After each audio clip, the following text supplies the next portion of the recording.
Розпаковка називається «Через 5 днів прийдуть вони». Магазин Торба. Я попала в цей магазин недавно перший раз, і він бомбічний. Там скільки всього цікавого є, як виявилось. Так, чіпсики, оцей смак, мій улюблений, з цибулею. Да?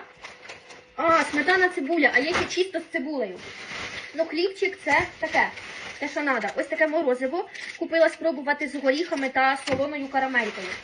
2 сок морозива, це для Валіка. А, і ще отаке морозиво для себе. Марс великий. Мівіна зі смаком морепродуктів. Том'ям з морепродуктами. Це невкусне буде. Я не люблю том'ям. Дівчатки, оце ось бомбічний снек. Це бубочки з різними смаками. Ось оце зі сметаною. Бубочки зі смаком ікри. Бубочки зі смаком грибів. Ось такі сухарики дуже смачні. Кабаноси зі смаком крабу. Я в ахірі. І ось такий лимонад.